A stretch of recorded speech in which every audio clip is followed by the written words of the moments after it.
Lepo začnimo.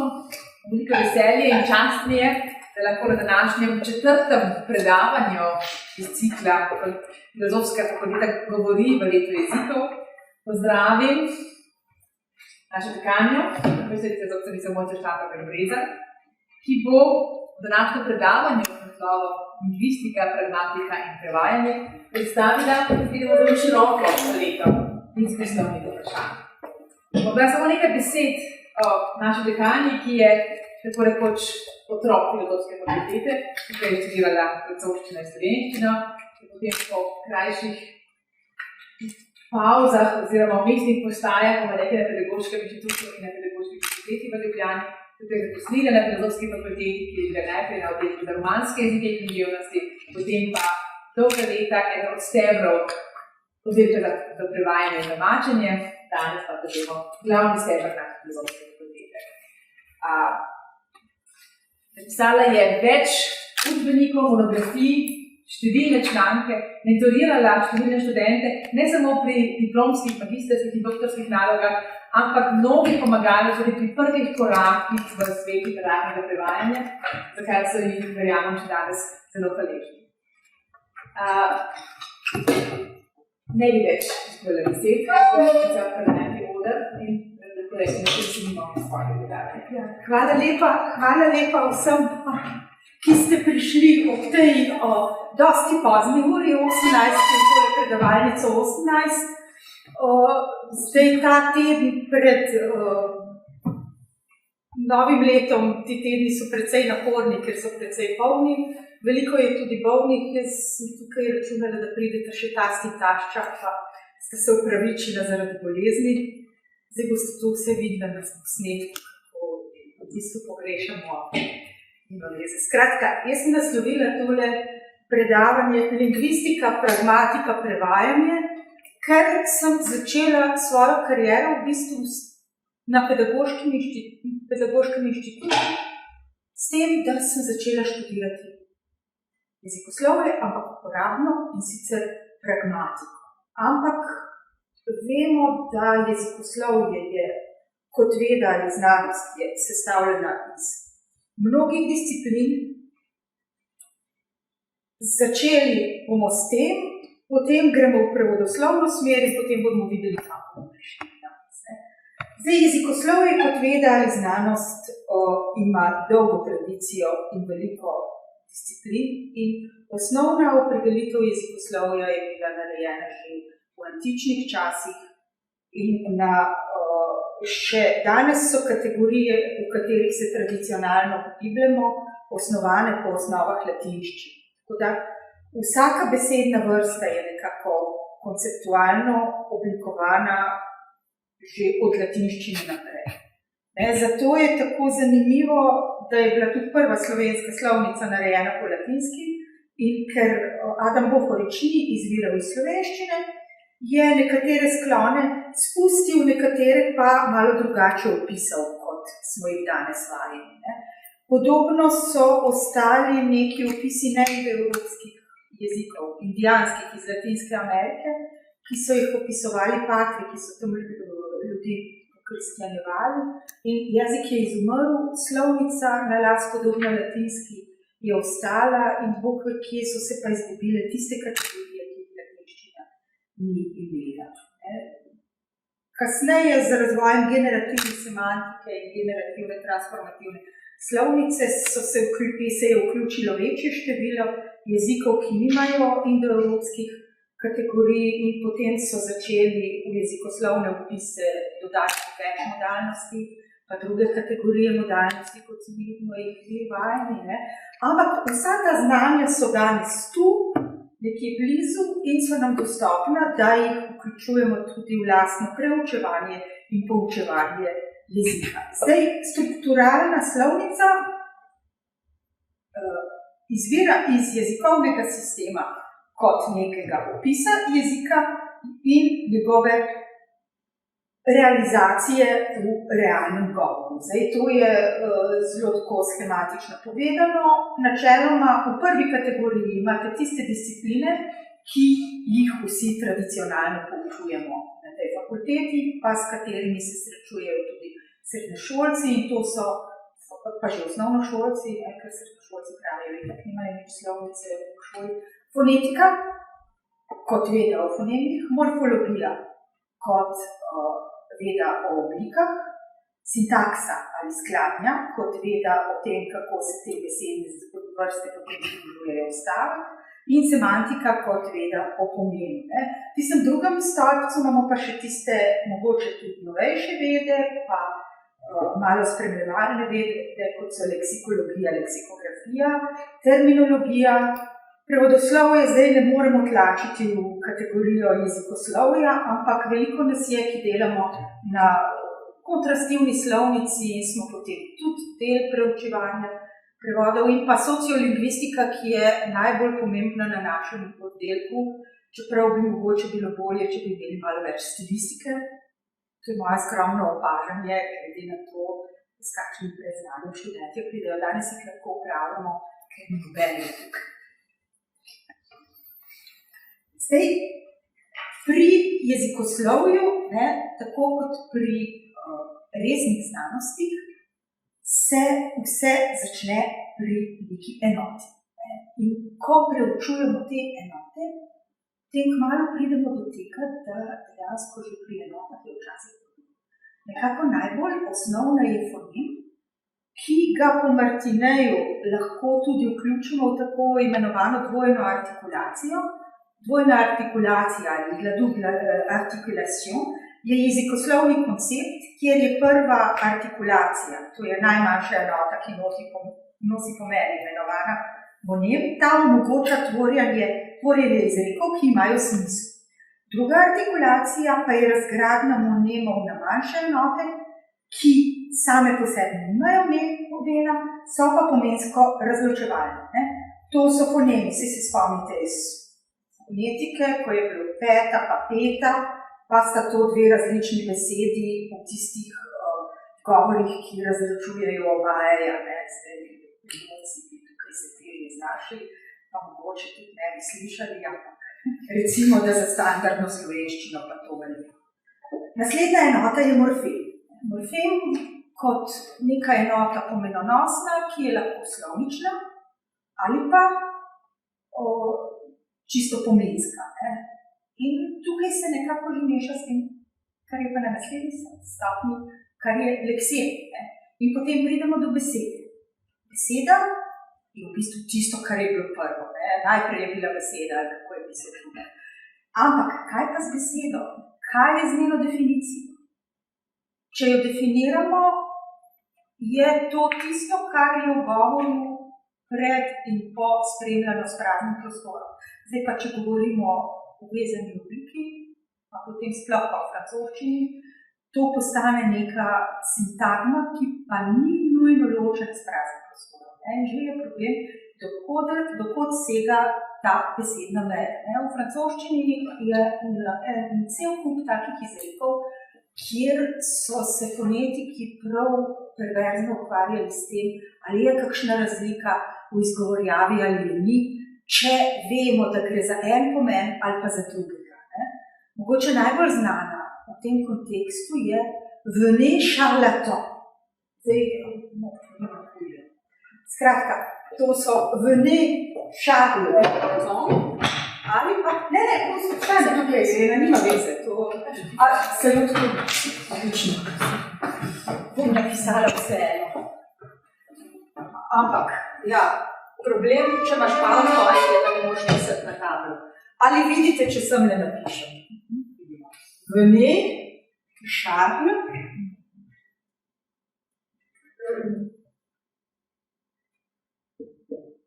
Lahko je to pridite, kar je čaka, oziroma venez charlatan.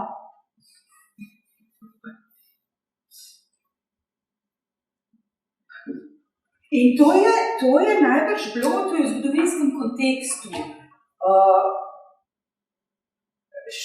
Charles IX, Karl IX, to je tisti znani kralj, ki se mu je zgodila Šentjernejska noč v Parizu, in on je potem se mu je tako rekoč zmešalo, saj komu se ne bi, In njegova bolezen se je pa razvila na ta način, da je v bistvu krvavel skozi kožo. To je bila ena čudna bolezen, ki seveda potem so jo povezali v tistih časih še s samim njegovim obnašanjem, nekako kazen za tisto, kar je storil. In ko so zdravniki čakali, da bodo šli k njemu, kako na smrtni postelji, jih je komornik povabil kot vene šarlaton. Kaj bi lahko pomenilo tvoj? Pridite, kar nas čaka, oziroma pridite šarlatani. Vemo, da ne boste nič pomagali. In ta naša beseda ima tukaj problem, kje je besedno mene. Jaz se spomnim še svojih predavanj na tej fakulteti, da je profesor Toporišič zagovarjal teorijo, da beseda je tisto, kjer se ne da ničesar uriniti vmes. In potem se piše narazen ali skupaj. Zdaj narazen se potem piše, kako pišete na svidenje. Narazen ali skupaj.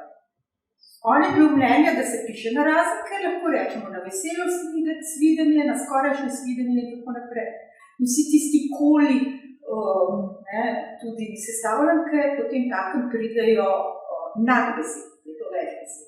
Ampak skratka, beseda, kljub temu, da je tako ohlapno definirana, je vseeno tisto, kar je predstavljeno v slovarju. In je kot tako tudi določene mere zakolične. Naslednja raven je besedna zveza. Beseda, ko vstopa v diskurs, se pojavlja vedno v besedni zvezi. Zdaj v naših tujih jezikih, ki jih učimo, dobi spredaj en člen, lahko nedoločnega, v slovenščini pač ne, tudi ni nič narobe. In te besedne zveze se potem vključujejo v stavke, stavek kot kategorija sintakse, propozicija ali v povedi, kar je neka višja kategorija, pri nas poved nekako skriže, ker je enota sporazumevanja, pa noče biti stavčna enota, ker je najmanjše zaključeno sporočilo, ali pa tisto, kar je od premora naprej, pa pred naslednjim premorom v jeziku, potem je pa tukaj še izrek. Izrek je pa čisto pragmatična prvina, ki je tako rekoč zgodovinsko dejanje, ker ima svoj čas in kraj izrekanja, ki ga s tem postavlja v širši kontekst. Zdaj sama poved, takrat pragmatika popularna pri nas, tako da ni dobila še te iluzije, je pa na tej ravni v različnih jezikih tudi več poskusov, da te definicije nekako prilagodijo realnosti. Tako recimo La Phrase v francoščini ima pri definiciji še, poleg tega, da je zaključeno sporočilo, še začetek in konec in ločilo in spremljajočo intonacijo, in je tako rekoč že izrekoma. To si jeziki različno prilagajajo glede na pač slovnico, ki je tisti trenutek v rabi, predvsem šolsko slovnico. Ker važno je, da to izročilo predamo tudi mlajši generaciji. In potem je še govorno dejanje. To je pa sploh nedefinirano, strukturalno. Govorno dejanje je dejanje, s katerim v jeziku nekaj naredimo. Prvi je bil Austin, How to do things with words, oni pravimo, kako napravimo kaj z besedami. Francozi so prevedli to kot quand dire c'est fait. In to je tisti njegovi znani performativ, ko nekaj izrečete in se tisti trenutek že uresniči, če ste prava oseba na pravem mestu. Jaz vas lahko tukaj vse poročim med sabo, pa ne bo nič veljalo. Lahko vas pa prosim, tam pa mogoče bom kaj dosegla. In govorno dejanje in to dejanje potem ni definirano. Če gledate, če ste analizirali konverzacijo, da sistem pojmom ne morete dosti pomagati, ker ni to nekaj operativnega, kar vi lahko izkoristite v lingvistični analizi in je potem bolje, da razdrete na kaj manjšega ali kaj. Zdaj, strukturalno in funkcijsko jezikoslovje v bistvu je šlo iz strukturalnega naprej, smo šli malo funkcijsko. Funkcijsko, zakaj funkcijsko? Ker se obravnava jezik v funkciji, za razliko od generativno-transformativne slovnice, ki pa temelji na enem čisto drugačnem konceptu. Chomsky, recimo, je nekje postavil postulat rojenega govorca, ki je tisti idealni govorec, ki ga vedno lahko vprašamo, kako bi stvari morali biti. In on bo vedno imel odgovor in se bo vedno znašel. To je tako neka taka platonistična ideja. Ideja nekega govorca, mi smo v bistvu pa vsi samo blede realizacije tega. Dobro, mogoče, če si bil list malo manj bleda, ampak kljub temu. In pri njem je teorija jezika predvsem usmerjena v to, da jezik služi reprezentaciji idej na prvem mestu. Medtem ko funkcijska teorija pa izvira iz komunikacije, jezik je izvorno namenjen komunikaciji. Zdaj, najbrž si predstavljate, zakaj smo na oddelku za prevajalstvo bolj ali manj naklonjeni, bistveno bolj naklonjeni funkcijski ideji jezikoslovja, in tudi recimo Chomsky v tej svoji teoriji od začetka zavračal vse korpuse, ker pač rojeni govorec je tisti, ki tako se zna, kaj bomo gledali, potem še na besedila, ki bi tako morala biti, če so idealna vsa taka, da nas nič novega ne nauči v odnosu do rojenega govorca, medtem ko iz funkcije naprej gremo lahko v korpuse in karkoli, kar bi nam pomagalo, da preučujemo te različne komunikacije. Zdaj, besedne zveze, v bistvu iz strukture gremo v višje, iz osnovne strukture gremo v višje enote. Enota skladnje bo besedna zveza, te besedne zveze se med seboj povezujejo v stavke in vezni elementi besedne zveze imajo svojo valenco. Za glagol vemo, da ima valenco. To je pojem iz kemije, kako je Fostradonic, bil je nek nemški znanstvenik, ki je vzel ta pojem, ki se je spomnil pojma valence, Tenjer ga je pa vzel iz kemije in ga je apliciral na glagol. To je bil ta isti Lucien Tenjer, ki je bil prav na filozofski fakulteti prvi lektor za francoski jezik. Kakih 100 let nazaj, 1225.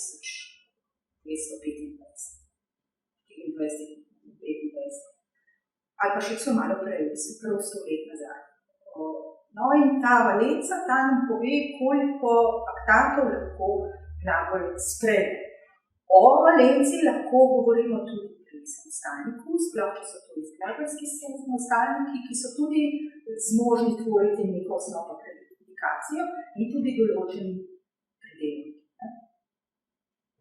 In zdaj smo spet na prejšnji točki, stavek kot enota skladnje, povede na to točka više kot enota sporazumevanja in pa izrek ali govorno dejanje.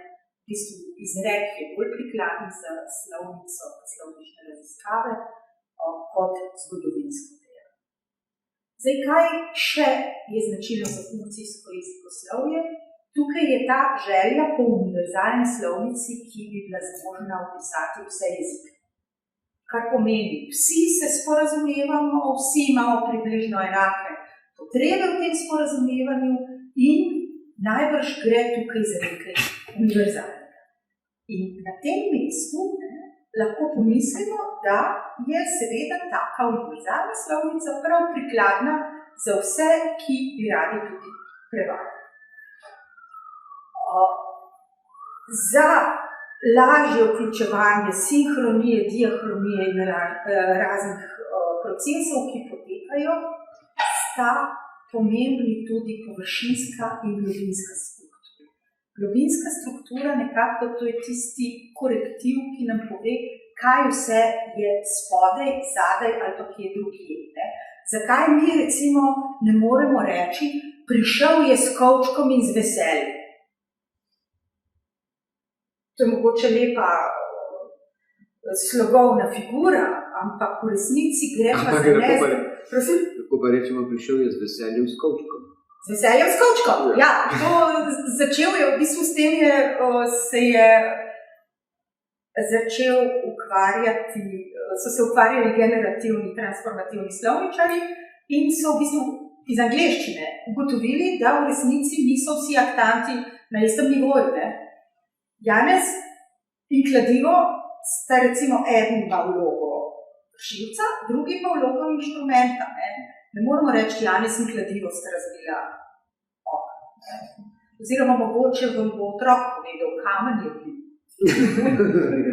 Ampak seveda, ni pa na tisti ravni kot tisti, ki je kamen vrgel. Tako da bi šlo Janeza, ki je razbil okno s kamenom, kamen in Janez, ki sta razbila okno. Dobro, mogoče v kakšnem drugem podmožnih svetov. In danes funkcijsko jezikoslovje tudi do velike mere poskuša vključevati kontekst, kar pa dela še bolj prikladno. Zdaj pa, če pogledamo na skladno sintakso, semantiko in pragmatiko, potem bomo vse skupaj umestili še v malo širši kontekst. Sintaksa ali skladna preučuje predvsem povezave med besednimi zvezami in šironote, deluje deloma neodvisno od pomena. Zdaj, a se vi strinjate, a se ne strinjate, v resnici je Tenier to dokazal na naslednji način. Napisal je stavek, le signal vert indique la voie libre, rdeča luč kaže prosto pot in to je čisto lepo smislen stavek. Potem je šel pa po besednih vrstah v slovarju poiskati naslednjo besedo, ki je prišla za to in jih je skladensko postavil eno poleg druge. Le silence vertébral indispose le voile lucide. Kar je pa že vredno neke surrealistične poezije. Ni to sicer veselje blokovino, ampak le silence vertébral, to se pravi neka vretenčna tišina, spravlja v nekako nerodni položaj voile lucide. Dovoljeno, voile je tisti tenčica, Skratka, skladensko je stvar čisto v redu, ampak pomen je pa problematičen. Pomen pa nekako težko si razložimo, kaj ne bi to delo. In tukaj semantika je umanjka. Mogoče bi s pragmatiko lahko tukaj kaj rešili, če bi seveda navezali na ustrezni izvedbesedilni kontekst. Ampak skratka, sintaksa je instrumentalna v odnosu do semantike, semantika pa v odnosu do pragmatike. In pragmatiko so odkrili nekako v 80-ih letih prejšnjega stoletja, kar je bilo ravno potem prikladno za nas, ki smo delali doktorat leta 2000. Tukaj nas je nekaj takih dvorani in pragmatika se ukvarja z vzpostavljanjem pomena v odnosu do zunanjega sveta. Pri tem govori o resničnostnih vrednostih izrekov, ki se lahko dejstveni, nedejstveni ali celo protidejstveni.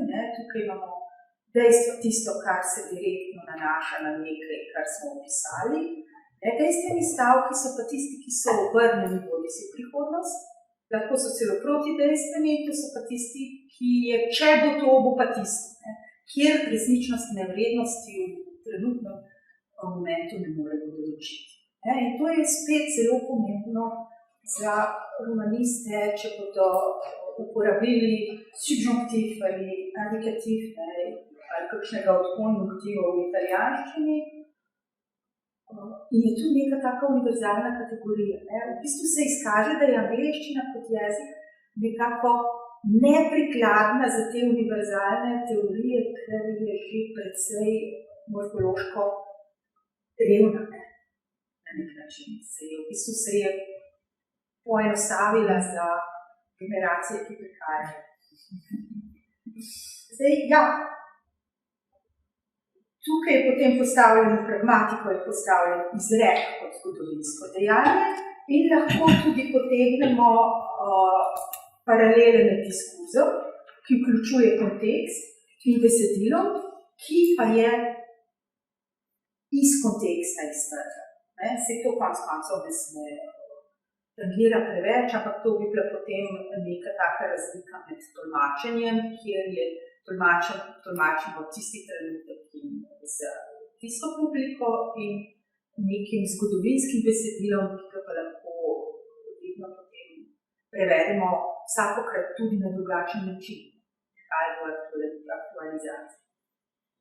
O govornem dejanju smo že rekli, da dejansko je strukturalno manj uspešno definirano, ampak funkcijska slovnica jih je do neke mere vključila v svojo področje v okviru tipov povedi, ki mu pravimo v slovenščini skladenjski naklon. To se pravi, če mi nekaj povemo, podamo neko informacijo, ki jo dobimo iz okolja, je drugače, kot če nekomu nekaj ukažemo. Tam mora on tisti svoj trud usmeriti v nekaj, kar je izven jezikovno in ne bomo nikdar vedeli, ali se je realiziralo ali ne. Če rečete odnesi smeti, v jeziku ni nobenih posledic. Posledice bodo samo v kontekstu. Ali pa recimo vzklični stavki, vzklične povedi, s katerimi v bistvu samo nakazujemo sogovorcu, da je nekaj presenetljivo. A kar toliko vas je, recimo. Pa še vprašalne povedi, ki so spraševali po informaciji. Druge vrste dejanj pa dobimo glede na jezik v neki površinskosti. Zdaj, kaj še odlikuje pragmatiko? Tukaj so opisali potem take pojme, kot so presupozicija, implikatura, topos, zdaj odvisno od katerega raziskovalca ste izvedeli. Zdaj, presupozicija je morda ena od najbolj znanih. To je nekaj, kar tudi, ko vi stavek zanikate, ne izgleda. Če rečemo, francoski kralj je plešas, ne glede na to, ali to je res ali ni res, tukaj je presupozicija, da ima Francija kralj. Zdaj, če seveda tega kralja ni, je brezpredmetno. Potem imajo pa en tak zelo tipično seksističen francoski primer. Jean a cessé de battre sa femme, Janez je nehal tepsti ženo. In tukaj imate lahko tudi Jean n'a pas cessé de battre sa femme. Ampak to dejstvo, da nekako on tepe to ženo, nekje ostane. To je ta presupozicija. Presupozicija je v bistvu psihološko zelo nesrečna stvar, s katero se izdamo, če nas dovolj navzkrižno zaslišujemo. To je tisto, veste, ko pridete nekam v eno javnost, pa rečete, ne, saj jaz sem čist za muslimane, a veste, pa te v Bosni, to niso ta pravi, ti so čist drugačni. Kaj ste pa povedali? Je pa potem presupozicija. Ne glede na to. So pa potem še implikature. Implikature so tista zelo priročna stvar v komunikaciji, ko bi radi nekaj povedali malo manj direktno in se znebili odgovornosti za govorje dejanja. Recimo, okna so odprta, a te nišče zime? Odgovor je lahko, bom zaprla okno, lahko pa, da tisti sploh ne prepozna implikature, pa reče, ne, fino je, kaj svež zrak. Ali pa če recimo dobite goste, Juja je že polnoč. Pa rečejo, je pa res, a ne, ko hitro mi reče, tako ne lušim. Poznamo, vsi te indirektne. To so tudi tiste. A mogoče imate uro? Ne, nimam. In v tem primeru komunikacija potem ne uspe. Tako da pač tukaj morate vedeti, da to lahko je uspešno, lahko pa ni uspešno. Zdaj, kaj bi rekel računalnik? Ali bi bil sposoben zaznati implikaturo?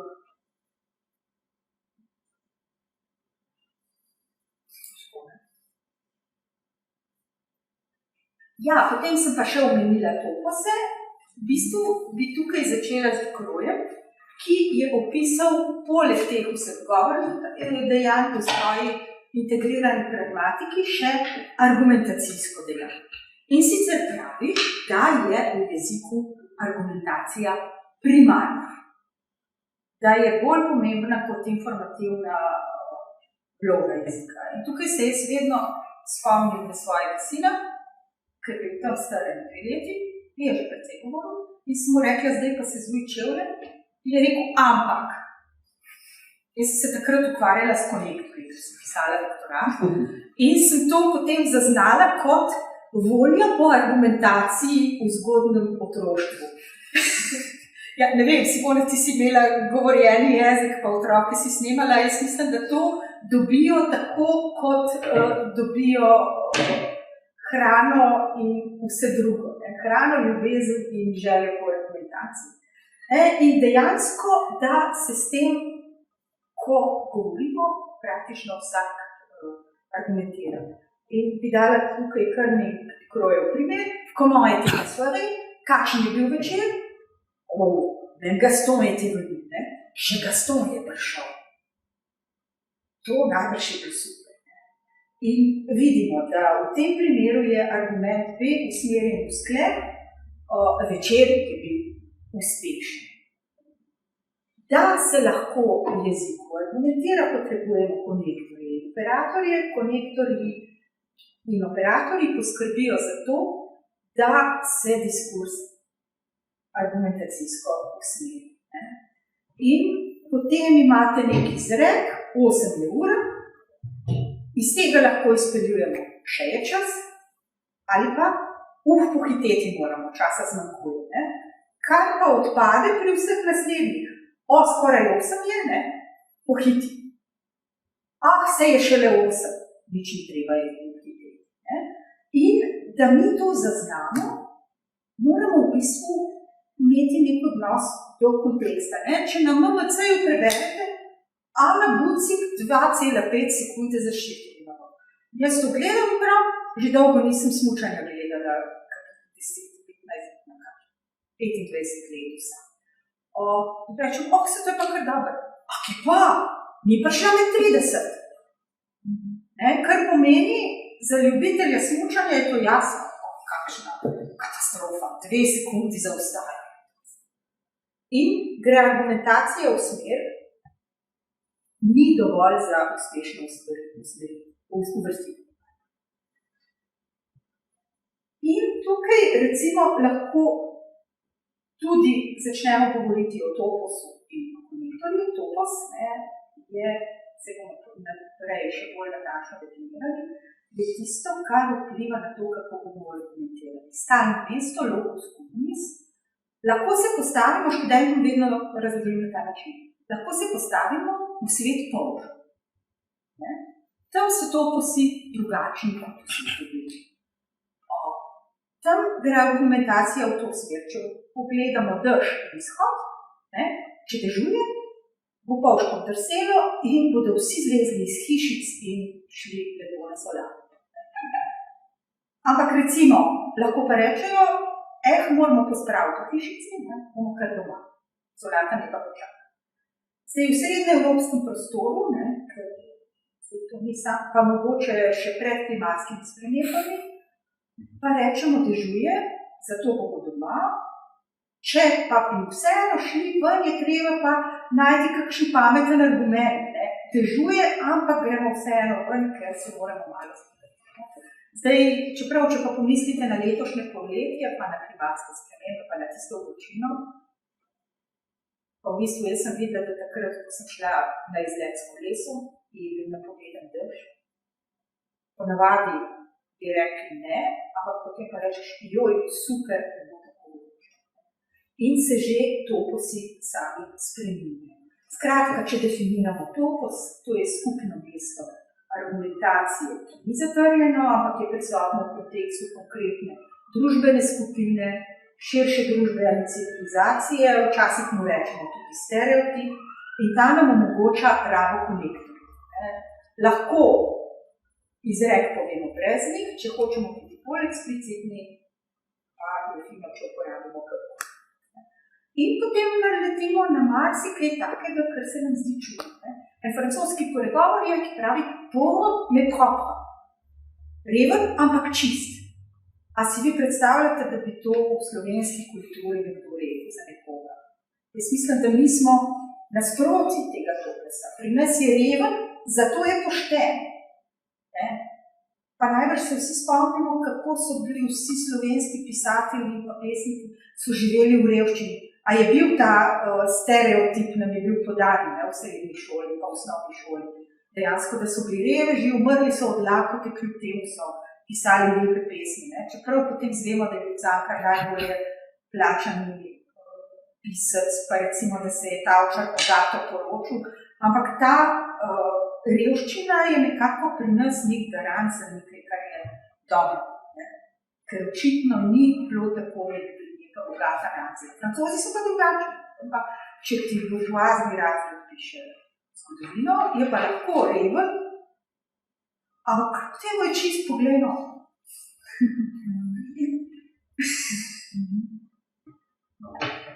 Za Cankar bi lahko rekel pijan, a poje.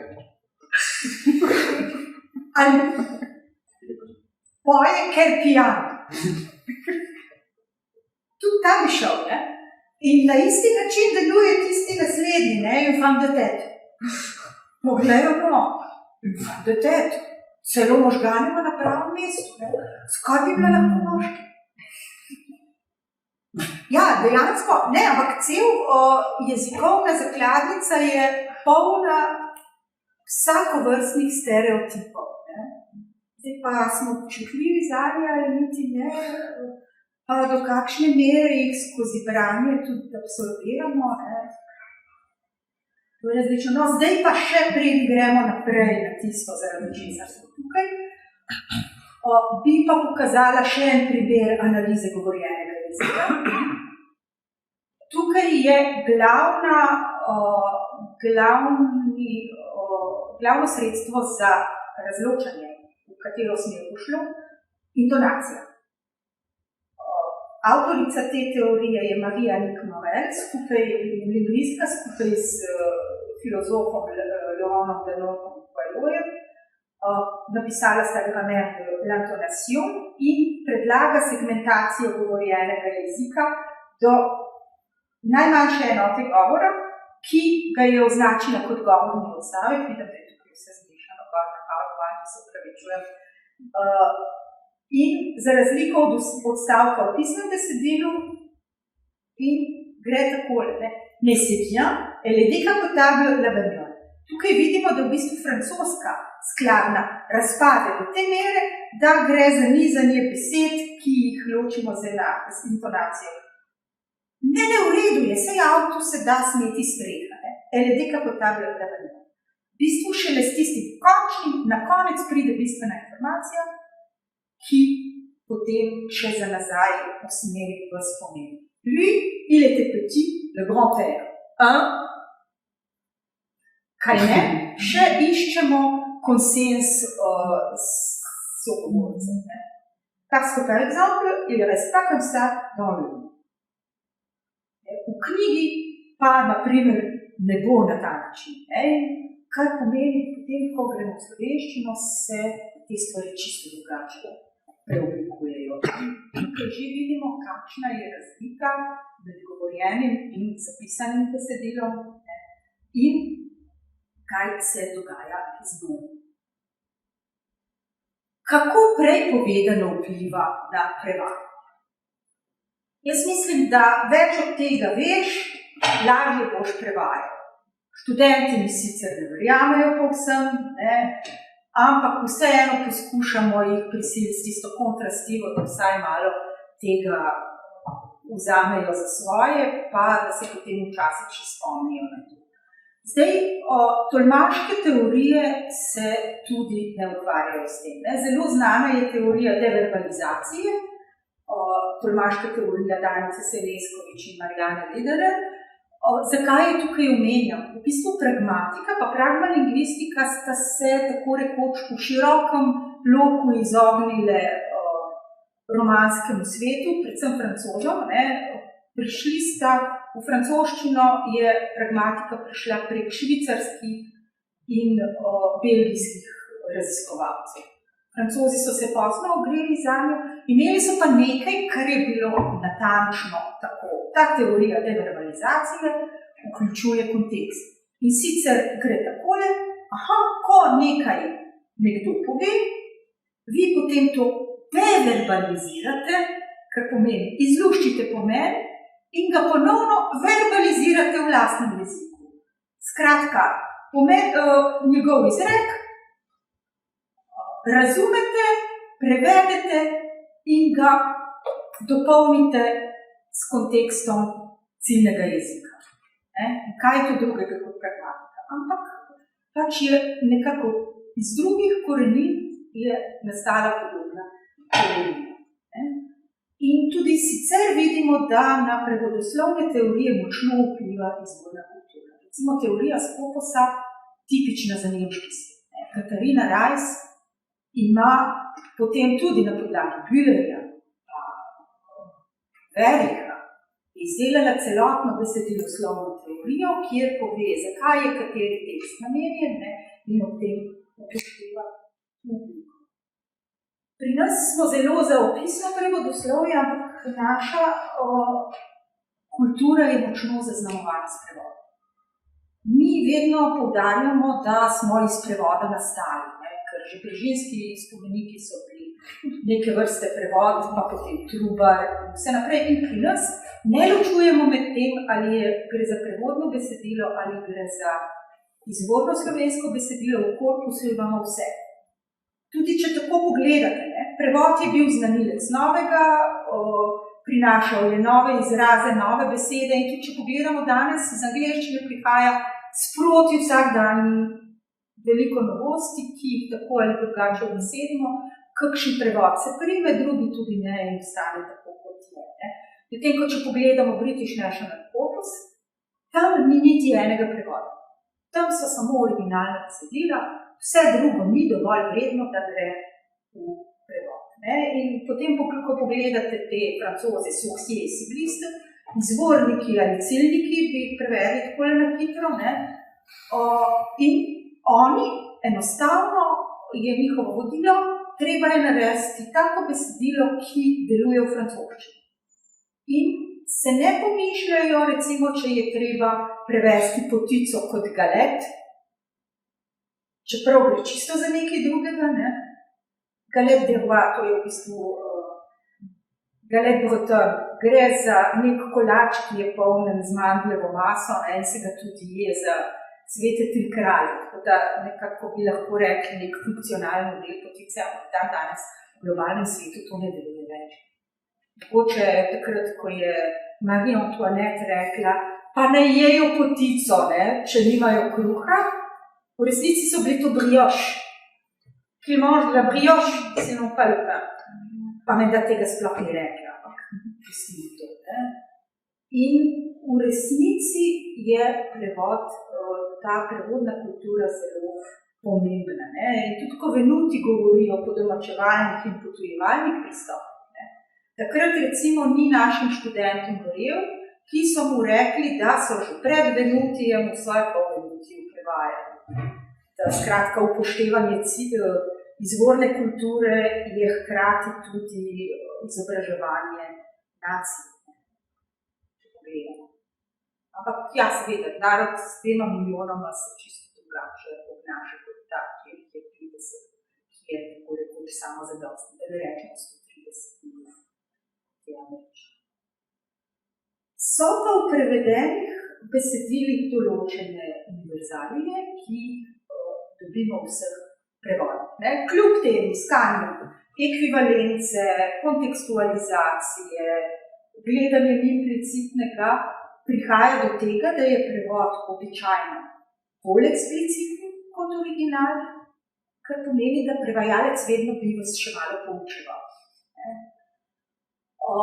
Tudi, ko gre za prevod, je bolj normativen, pa manj ekspresiven kot original. Veste, kaj je blazno zanimivo? To sem zdaj rekla, da mogoče ne bi bilo neumno, da študenti se dela tudi kakšen prevod v francoščino. bistveno bolj je skladnja visoka. Recimo subjonctif imparfait, ki je iz normalnega jezika, tako rekoč avtorji ga veliko manj uporabljajo, kot ga je pa prevod. Je mogoče tudi to ena stvar, da se mogoče še malo bolj prisili, da pa potem, ko prevajajo še kakšen čas pomeni.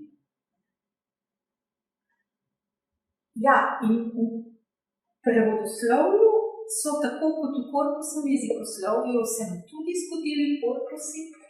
Imamo celo enega za francoščino, ki ga je delala kolegica Adriana Mesec za svoj doktorat. Narejen je bil na Le Monde Diplomatique, ki je bil takrat preveden v slovenščino, in na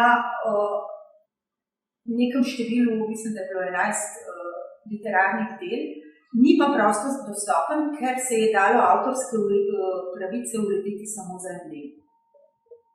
Je kot del tega korpusa Spok, ki ga je naredila takrat Špela Winter, v okviru nekega projekta, je nek del francoskega dostopen, večina pa ne. V Monde Diplomatique to so bile urejene pravice za literarne književne. Zdaj, ti prevodoslovni korpusi so lahko sestavljeni iz primerljivih besedil. Recimo imate pravna besedila v angleščini, francoščini, pa v slovenščini. In vidimo, da je različna struktura. Ampak potem so pa evropska institucionalna besedila. Tukaj je pa prišlo do takega poenotenja v vseh jezikih, da vidimo, da dejansko so neke strukture, ki so izvorno bile francoske, in zdaj najdete tudi v angleščini in v vseh drugih jezikih. Vsi prevodi pravnih besedil, ki so v korpusu Evropske unije, so unificirani do te mere, da zdaj večina prevajalcev sploh več ne ve, kaj je bilo izvorno in kaj je prišlo kasneje, ker samo še dobijo muštelj iz prevajalnika. Pogledajo, kako je struktura. In ti korpusi primerljivih besedil so zelo dobri za kvalitativno analizo, medtem ko vzporedni prevodni korpus, to je pa tisti, ki je poravnan, in tam imate samo izvirnik in prevod. Tam je pa predvsem enostavno delati kvantitativne analize, za kvalitativno se pa treba precej potruditi. In zdaj, če pogledamo nazaj,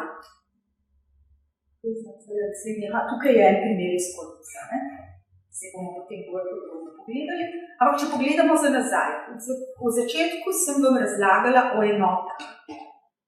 Te enote so s korpusno analizo odšle v nepovrat. V bistvu, korpusi so narejeni do neke mere na slovničnih analizah, ki upoštevajo besedne vrste, ampak vse drugo pa potem niti ni važno, ker računalnik vam bo zbral tisto, kar vi želite, in vam bo postavil nasproti. Zdaj, problem pa je, če bi rekli, jaz bi preučeval skladno. Tam pa ne vem, jaz še nisem prišla do tega, da bi bila relevantna zadeva država. V teh korpusih obstoječih, ker so narejeni za druge stvari. In to vam tudi korpusniki povedo. Če želite kaj drugega kot to, kar vam lahko mi damo, si naredite svoj korpus.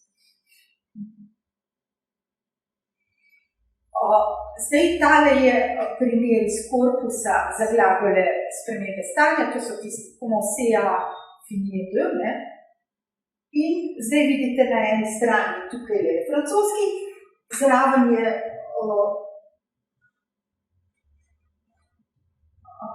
zraven je slovenski primerek in tukaj je commencer à regretter, commencer à en avoir assez de l'entendre. In kako je ta fraza realizirana v slovenščini? So bili počasi že siti, Musove zgodbe, začeli so biti siti, ne bo šlo v slovenščini. Commencer à regretter, bilo mi je vedno bolj žal. In tukaj zdaj vidimo, kakšne bodo približne prevodne strukture, ki jih ponavadi uporabijo prevajalci. Tako da to je neka zanimiva kontrastivna analiza, lahko potem, recimo tukaj imamo, zakaj sem tega zbrala, so se lotile opravkov, vidi se, da je kljub vsemu še nekaj bogatstva v tem našem jeziku. Potem imamo pa naslednjega, comment ça de percevoir, so opazili, comment ça de bras ballet, je začelo opletati, lahko bi bilo pa tudi na ta način, da imate pa comment ça a nager, je zaplaval s to našo predpono. Skratka, na ta način dobite cel kup nekih prirodnih rešitev in iz tega lahko potem kaj pametnega zaključite. Ali pa sugerirate prevajalcem, da uporabljajo čim več različnih rešitev, da ne bodo monoton. Če pogledamo glagole percepcije, tukaj tudi v francoščini se bistveno več nedoločnikov uporablja kot v slovenščini in je to potem tudi ena taka zanimiva stvar, da pogledamo, kako je recimo gledal, kaj je prihajati. Bi rekli, se je to čisto v redu struktura v slovenščini.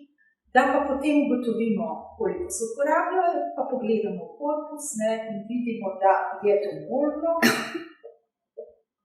Tukaj imam enega, gledali so rasti svoje potomstvo, ampak potem, ko naredimo še kvantitativno analizo, pa vidimo, da je oddaleč sva gledala, kako cikcaka po poti.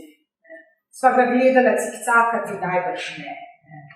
V bistvu vidimo, da imamo raje razvezano obliko kot tisto z nedoločnikom.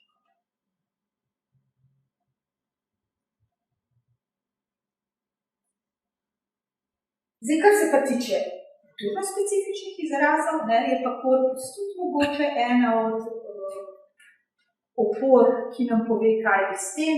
Tukaj imamo Bois de Boulogne, a to poznate, Bois de Boulogne v Parizu.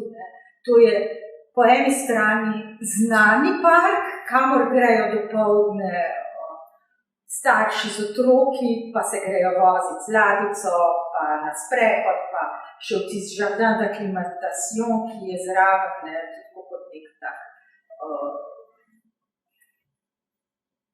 botanični vrt. Potem imate pa na drugi strani pa vse tisto nočno življenje. In seveda Bois de Boulogne, bulonski gozd. Ampak potem pa vidite, da pa ni vsem to jasno, tako da marsikje postane bolonski gozd, kot bolonska omaka, bolonska reforma. In korpus vam bo dal odgovor, da je več zadetkov pri bolonski, kar pomeni, da če ne uporabite zdrave pameti, ste ga oprijeli. Ker bolonski je od Bolonje, ki je v Italiji blizu nas, bulonski je pa Bolonje Fiumene, nekaj drugega. Skratka.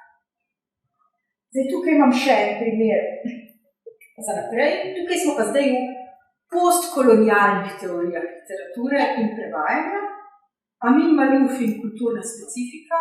Zdaj, kar se Amina Maloufa tiče, jaz sem prevedla dve njegovi deli, Le Rocher d'Italion, Staniosova pečina in Léon Lafricain.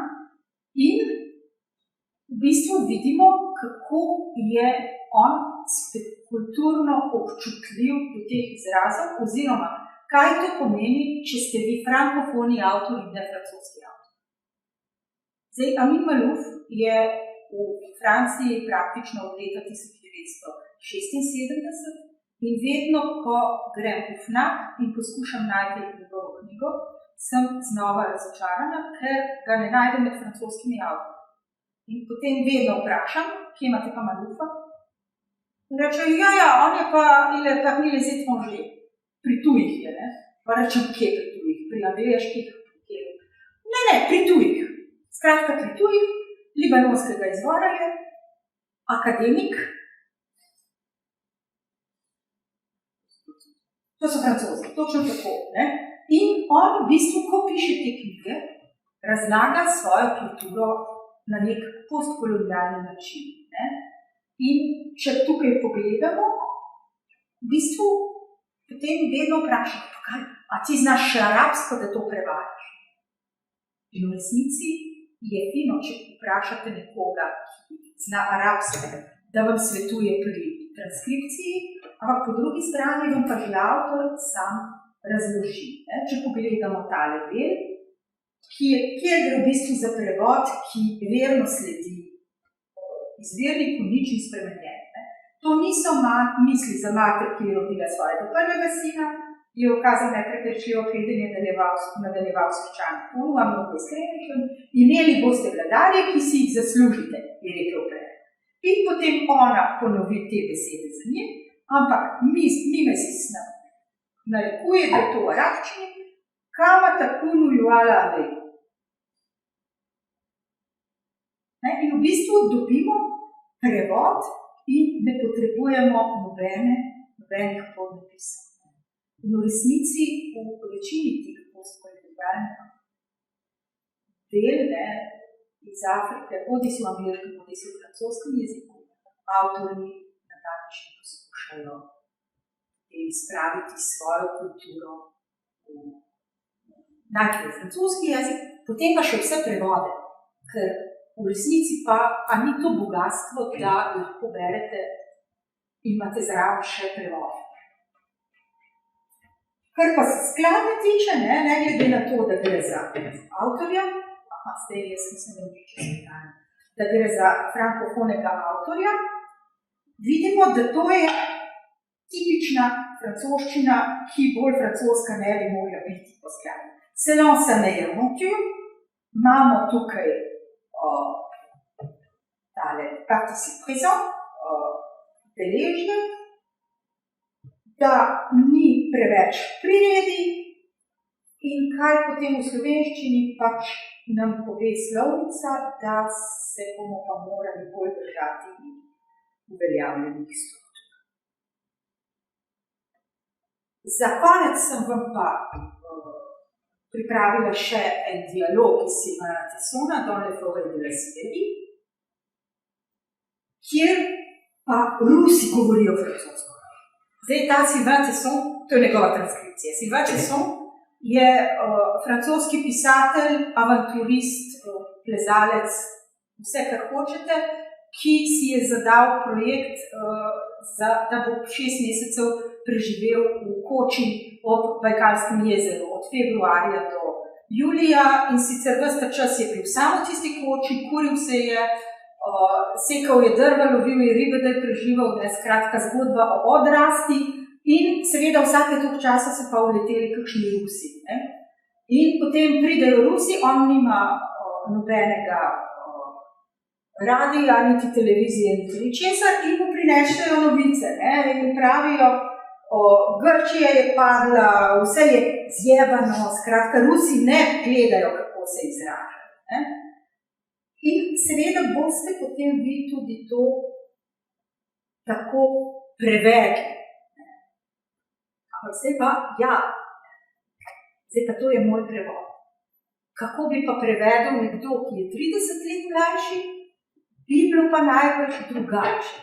In s tem sem zdaj hotela napeljati vas do zaključka, da dejansko prevod je močno povezan s slovnicami. Ampak je močno povezan tudi z idiolektom tiste osebe, ki prevaja. In zato, recimo, če gre za govorjeno besedilo, tak prevod bistveno hitreje zastarel, kot če prevajamo neke matematične traktate. Skratka, jezik je živ.